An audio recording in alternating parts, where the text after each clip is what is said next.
치유 제3장 그것은 어디에서 오는가? 과거는 나를 지배하지 못한다. 많은 단계를 거치면서 문제라고 생각했던 것에서 벗어났다. 이제 우리는 진짜 문제를 다룰 때가 됐다. 우리는 자신이 부족하고 자격이 없다고 생각하며 자신을 사랑하지 않는다. 이것이 모든 인생 문제의 근원이다. 그렇다면 이 부정적인 생각은 어디에서 왔는지를 살펴보자. 아기였을 때 우리는 자신과 인생 그 자체가 완벽하다는 것을 잘 알고 있었다. 그런데 어쩌다가 자신이 가치 없다고 느끼며 자신을 사랑하지 않는 문제 있는 어른이 된 것일까? 자신을 사랑하는 사람만이 다른 사람을 더 많이 사랑할 수 있다. 작은 꽃봉오리가 아름다운 장미꽃이 되는 과정을 생각해 보라. 꽃이 활짝 피어서 마지막 꽃잎이 떨어지기까지 장미는 항상 아름답고 완벽하고 변한다. 우리도 마찬가지다. 우리는 항상 완벽하고 아름다우면서 그러면서도 끊임없이 변한다. 우리는 자신이 지닌 이해력과 지식으로 최선을 다해서 살고 있다. 이해력과 지식이 넓어질수록 우리의 행동도 달라진다. 정신적인 대청소. 이제 과거로 시선을 돌려서 우리가 가진 생각이 어디에서 비롯된 것인지를 살펴보자. 어떤 사람에게는 이 과정이 매우 고통스러울 수 있다. 그러나 고통스러워할 필요는 없다. 그냥 청소를 하기 전에 상황을 잠시 살펴보는 것뿐이다. 방을 깨끗이 청소하려면 우선 방 안에 있는 물건을 치우고 잘 살펴봐야 한다. 당신이 아끼는 물건이 있으면 정성스럽게 먼지를 털고 다듬어서 예쁘게 보이도록 할 것이다. 어딘가 망가져서 고칠 물건이 있으면 메모지를 붙여 표시해 놓을 것이다. 쓸모없어진 물건을 버려야 할 것이다. 오래된 신문이나 잡지, 더러운 일회용 접시 등은 쓰레기통에 버리면 된다. 방을 청소하면서 화를 낼 필요는 없다. 우리의 내면을 청소하는 과정도 이와 같다. 버려야 할 것이 있다고 화를 낼 필요는 없는 것이다. 먹고 남은 음식을 버리듯 가벼운 마음으로 버리면 된다. 이제 먹고 남은 음식을 뒤져서 오늘 먹을 수는 없지 않는가. 마찬가지로 오래된 상처를 쑤셔서 내일의 경험을 만들 필요는 없다. 당신이 마음에 들지 않는 생각이 있다면 버려라! 한번 품은 생각을 영원히 간직해야 한다는 법은 없다. 이제 부정적인 생각과 그 생각이 어디에서 비롯되었는지를 살펴보자. 부정적인 생각. 나는 부족하고 자격이 없어. 어디에서 왔을까?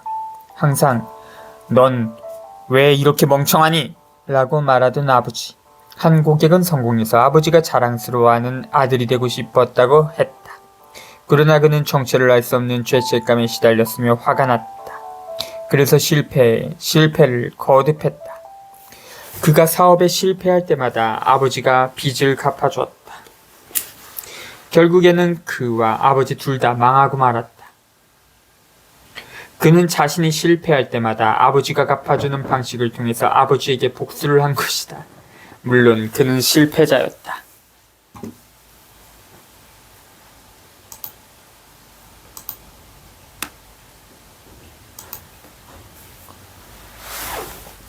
부정적인 생각. 자기애가 없다.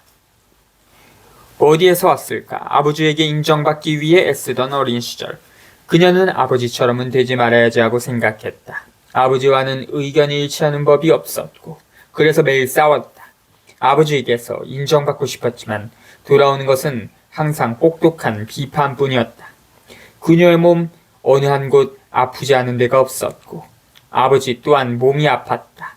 그녀는 화가 신체적 고통을 일으킨다는 사실과 아버지의 병 또한 분노 때문이라는 사실을 깨닫지 못했다.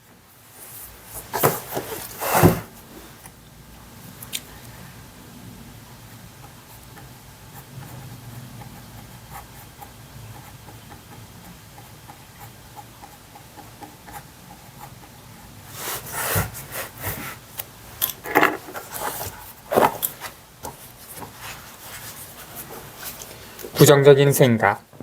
인생은 위험하다. 어디에서 왔을까? 겁이 많은 아버지. 한 고객은 인생이란 가혹하고 두려운 것이라고 생각했다. 그녀는 잘 웃지 않았으며 어쩌다 웃더라도 나쁜 일이 일어날까봐 두려워했다. 그녀는 어릴 때 항상 이런 충고를 들으며 자랐다. 웃지 마. 그들이 널 잡아갈 거야. 부정적인 생각. 나는 부족하고 자격이 없어. 어디에서 왔을까 무시당하고 버림받은 경험. 그는 말 잘하지 못했다. 말없이 조용히 있는 게 일상이 됐다. 그는 술과 마약에 빠져들었고 자신을 형편없는 사람이라고 생각했다. 나는 그가 매우 어릴 때 어머니를 잃고 이모의 손에서 자랐다는 사실을 알게 됐다. 이모는 명령할 때 외에는 말을 거의 하지 않았다. 그는 날마다 조용히 혼자서 밥을 먹고 방에 틀어박혀 조용히 지냈다. 그에게는 말을 거의 하지 않는 애인이 있었는데 두 사람은 대부분의 시간을 말없이 지냈다. 그러다가 애인이 죽고 그는 다시 혼자가 됐다. 훈련. 부정적인 메시지. 다음에 할 훈련은 큰 종이에 당신의 부모님이 당신에게 했던 부정적인 말을 모두 다 적어보는 것이다. 당신이 들었던 부정적인 메시지에는 어떤 것이 있는가? 시간을 갖고 기억나는 것을 모두 적어보라. 보통 30분 정도 걸린다. 부모님이 돈에 대해서는 뭐라고 했는가? 당신의 신체에 대해 부모님이 뭐라고 했는가? 부모님이 사랑과 대인관계에 대해서는 뭐라고 했는가? 당신의 창의력에 대해서는 뭐라고 했는가? 그들이 당신에게 했던 부정적인 말은 무엇이었는가? 가능하다면 당신이 적은 목록을 객관적으로 보면서 자신에게 다음과 같이 말하라. 부정적인 생각이 여기에서 왔구나. 이제 다른 종이를 꺼내서 어릴 때 들었던 부정적인 메시지를 모두 적어보자. 친척들에게서, 선생님들에게서, 친구들에게서, 다른 사람들에게서, 교회에서 충분한 시간을 갖고 모두 적어보라. 적으면서 어떤 감정이 느껴지는지 살펴보라. 당신이 2장의 종이에 적은 내용은 모조리 당신의 의식에서 사라져야 할 것들이다. 2장에 적힌 메시지는 당신이 부족하고 자격이 없다고 느꼈던 바로 그 내용이다. 어릴 때의 자신을 돌아보기. 만약 우리가 3살짜리 남자아이를 방에 앉혀놓고 소리를 지르기 시작했다고 가정해보자. 멍청하고 지대로 하는 일이 하나도 없고 이것은 이렇게 해야 하고 저것은 저렇게 하면 안 된다고 하면서 아이가 어질러 놓은 것을 보며 보여주면서 몇 대 때리기까지 한다면 아이는 방구석에 처박혀 울고 있을 것이다. 아이는 이런 반응만을 보일 것이고 우리는 이 아이가 가진 가능성을 제대로 볼 수 없을 것이다. 반대로 똑같은 아이를 데려다가 아끼고 사랑하며 잘생겼고 똑똑하다고 말하면서 아이가 하는 모든 일을 칭찬해주고 배우면서 실수하는 것은 괜찮으며 어떤 일이 있어도 우리는 네 편이라고 말한다면 틀림없이 이 아이가 가진 가능성에 놀라게 될 것이다. 우리 모두는 내면에 3살짜리 어린아이를 데리고 있다. 우리는 대부분 이 내면의 아이에게 소리를 지른다. 그러면서 왜 우리 인생이 잘 풀리지 않는지를 고민한다. 만약 항상 우리를 비난하는 친구가 있다면 그 친구 옆에 있고 싶겠는가? 아마도 우리는 어릴 때 비난하는 말을 많이 들었을 것이다. 하지만 그건 모두 오래전 일이다. 이제는 당신이 선택할 수 있다. 만약 당신이 어릴 때 들었던 그대로 자신을 비판한다면 그때보다 더 슬플 것이다. 여기 우리 앞에 어릴 때 들었던 부정적인 메시지가 적힌 목록이 있다. 이 가운데 당신이 자신에 대해 갖고 있는 생각과 일치하는 내용이 있는가? 대부분이 당신의 생각과 같은가? 아마 그럴 것이다. 우리의 인생 태보는 우리가 어릴 때 들은 메시지에서 비롯됐다. 우리 모두는 착한 어린이라서 다른 사람들이 말해주는 대로 받아들인다. 사실 사는 내내 부모님을 원망하면서 마치 우리가 죄 없는 희생양인 것처럼 생각하면 편할 것이다. 하지만 그렇게 살면 재미가 없을 것이고 우리의 문제가 해결되지도 않을 것이다. 가족에게 비난의 화살을 돌리지. 비난하기만 하면 문제에서 빠져나올 수 없다. 다른 사람을 비난하면 내가 가진 힘이 다른 사람에게 넘어간다. 상황을 이해해야만 문제에서 벗어나 자신의 미래를 통제할 수 있다. 과거는 바꿀 수 없다. 미래는 현재 우리의 생각에 의해 만들어진다. 우리는 부모님이 우리를 키우면서 자신의 지식과 이해력을 바탕으로 최선을 다했다는 사실을 인정해야 한다. 다른 사람을 비난할 때마다 우리는 자신에 대한 책임감을 던져버린다. 우리에게 잔인한 말과 행동을 한 사람들도 우리만큼이나 두렵고 무력감을 느꼈을 것이다. 그들은 배운 대로 했을 뿐이다. 당신은 부모님의 어린 시절, 특히 10살 이전에 대해서 얼마나 알고 있는가? 가능하다면 부모님께 직접 여쭤보라.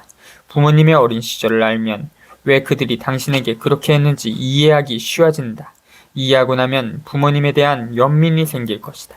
만약 직접 물어볼 수 없다면 부모님의 어린 시절이 어떠했기에 그런 어른이 되었는지를 상상해보라. 부모님의 어린 시절을 알게 되면 당신이 자유로워질 것이다. 부모님을 자유롭게 하기 전에는 당신이 자유로워질 수 없다. 부모님을 용서하지 않고는 자신을 용서할 수 없다. 만약 당신이 부모님이 완벽하기를 바란다면 당신 자신에게도 완벽함을 요구할 것이다. 그렇다면 당신은 평생 비참한 기분이 들 것이다. 부모님 선택하기. 나는 우리가 부모를 선택한다는 이론을 믿는다. 우리가 배우는 교훈은 부모님의 약점과 일치하는 것처럼 보이기 때문이다. 우리 모두는 끝없는 여행을 하고 있다. 영적으로 성숙해지기 위해 특별한 교훈을 얻으려고 지구라는 별에 여행을 온 것이다. 우리는 성별과 피부색, 국적을 선택한 다음 우리의 방식을 비춰줄 거울이 될 부모를 선택한 것이다. 우리가 지구에 온 것은 학교에 가는 것과 같다. 만약 미용사가 되고 싶으면 미용학교에 가면 된다. 기술자가 되고 싶으면 기술학교에 가면 된다. 변호사가 되고 싶으면 법대에 가면 된다. 당신이 고른 부모님은 당신이 배우기로 선택한 부분에 관한 전문가이다. 자라면서 우리는 부모에게 비난의 화살을 돌리면서 이게 다 부모 때문이야! 라고 말한다. 그러나 그들은 우리가 선택한 것이다.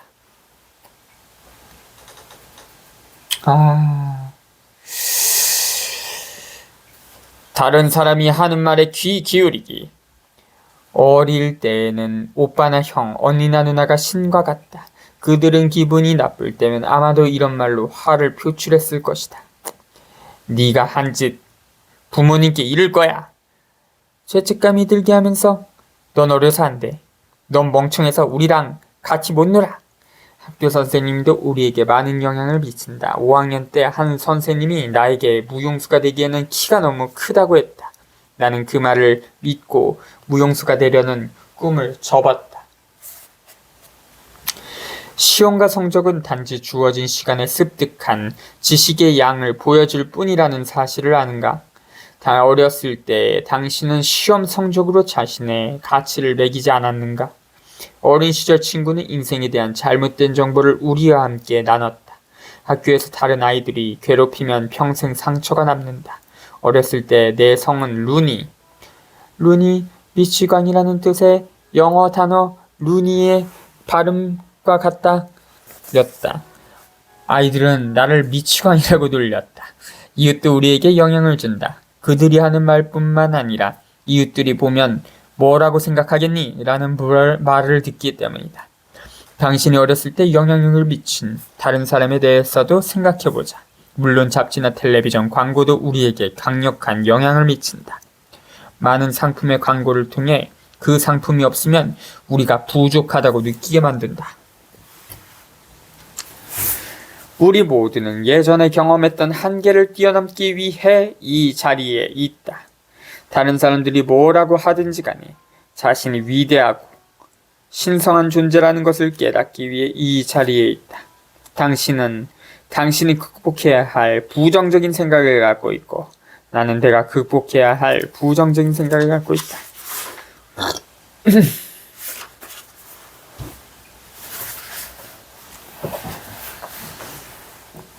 내가 살아가는 끝없는 삶의 가운데에서 모든 것은 완벽하고 온전하며 완전하다.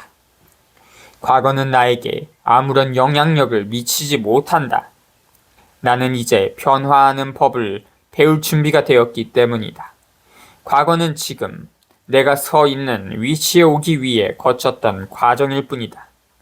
나는 지금 내가 서 있는 곳에서 나의 마음에 집을 청소하기 원한다. 어디에서부터 시작하든 상관이 없다는 것을 알기에 가장 작고 치우기 쉬운 방부터 청소를 시작한다. 나는 곧 그 결과를 본다. 이 특별한 경험은 한 번뿐이라는 것을 알기에 이 모험의 과정에 있다는 사실이 기쁘다. 나는 자유로워진다. 나의 세상에서는 모든 일이 순조롭다. 18.